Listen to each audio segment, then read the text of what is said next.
Hello सम्पूर्णमा नमस्कार भन्न चाहन्छु। यति बेला चाहिँ म निर्माणधीन त्रिवी क्रिकेट मैदानमा छु।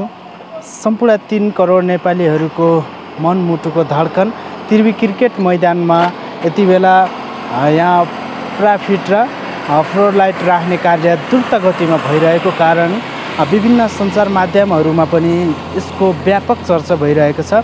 तत्पश्चात पनि के कति कामहरू यहाँनिर भइरहेको छ भन्ने स्थलगत भ्रमण गर्नको लागि भनेर पनि म यहाँनिर उपस्थित भएको छु। यहाँनिर देख्न सक्नुहुन्छ तपाईले काम एकदमै द्रुत गतिमा भइरहेको छ। यहाँनिर धेरै सवारी साधनहरूको पनि प्रयोग गरिएको छ। उत्तिकै जनशक्ति श्रमदाताहरूको पनि प्रवेश भइरहेको छ। खास चाहिँ एकदम द्रुत गतिमा काम भइरहेको छ। सम्भवतः रूपमा 45 दिनभित्रमा नै यो जति पनि फ्लाइलाइट यहाँ प्याराफिट राख्ने जुन एउटा टेन्डर प्रक्रिया थियो त्यो टेन्डर प्रक्रिया चाहिँ 45 दिनभित्रमा नै सक्ने भन्ने चाहिँ रहेको छ अरे। हेरौँ 45 दिनभित्रमा नै काम कम्प्लिट हुन्छ कि हुँदैन त्यो त हामीले देख्न बाँकी नै छ। तर काम चाहिँ स्थलगत रूपमा भ्रमण गरिरहँदा एकदम द्रुत गतिमा भइरहेको देख्न सकिन्छ।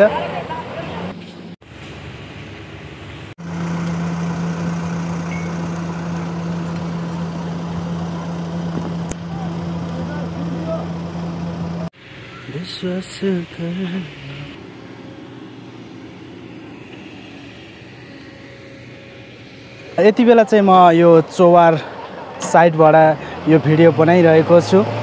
यहाँनिर देख्न सक्नुहुन्छ सम्पूर्ण कामदारहरूले तीव्र गतिमा काम गरिरहनु भएको छ। यहाँनिर तपाईहरू नै अलमलमा पर्न सक्नुहुन्छ। एक हप्ताभित्रमा यहाँको स्वरूप नै चेन्ज भएको देख्न सकिन्छ। पछिल्लो समय यहाँनिर हामीले इट्टा बिछाइरहेको देखिरहेका थियौँ आजभन्दा एक हप्ता पहिले। आजको दिनमा यहाँनिर आएर स्थलगत अनुगमन गरिरहँदा यहाँ चाहिँ एकदमै तीव्र गतिमा काम भएको देख्न पाएँ मैले। तपाईहरुले पनि अनुभव गर्नुभएको होला। एकदमै तीव्र गतिमा काम भइरहेको छ। सम्भवतः हामीले एनपीएल नेपाल प्रिमियर लिगको दोस्रो सिजन चाहिँ फ्लोर लाइटमा नै बसेर हेर्न पाउने नाइटमा नै गेम हुन्छ कि भन्ने सबैको आम चासो रहेको छ। हेरौँ त्यो त आउनु नै बाँकी छ।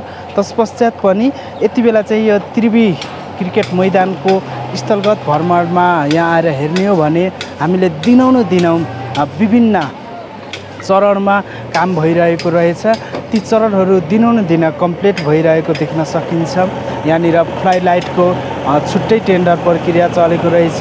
यहाँनिर यो फर्माहरू बिम बान्नेहरू पनि छुट्टै किसिमको टेन्डर प्रक्रियाले अगाडि बढेको रहेछ। त्यसैगरी यहाँनिर देख्न सक्नुहुन्छ जति पनि गाडीहरू सवारी साधनहरू छन् ती सवारी साधनहरू पनि छुट्टै रूपमा एउटा टेन्डर प्रक्रियामा चलेको रहेछ। यसरी खण्ड खण्डमा काम विभाजन गरिएको कारणले पनि यहाँनिर काम चाहिँ तीव्र गतिमा अगाडि बढेको रहेछ। यो कुरा चाहिँ यहाँ आइसकेपछि मैले थाहा पाएँ। हामीले देख्न सक्छौँ यदि सरकारले राम्रोसँग ज्ञान बुद्धि विवेक पुर्याएर काम गर्ने हो भने त्यसै किसिमको कम्पनीलाई यदि टेन्डर दिने हो भने काम एकदमै तीव्र रूपमा अगाडि बढ्दो रहेछ भन्ने पनि यो एउटा उदाहरण बनेको छ। जसरी त्रिवी क्रिकेट मैदानको यो फिल्डदेखि लिएर यहाँनिर ट्राफिकदेखि लिएर फ्लाइलाइट राख्ने कुराहरूदेखि लिएर सम्पूर्ण कुराहरूलाई हेर्दा यदि सरकारले सकारात्मक रूपमा काम गर्ने हो भने अवश्य पनि त्यसको प्रतिफल यति मिठो हुँदो रहेछ, यति छिट्टो हामीले अनुभव गर्न पाइँदो रहेछ भन्ने कुराको एउटा ज्वलन्त उदाहरण बनेको छ त्रिवी क्रिकेट मैदान।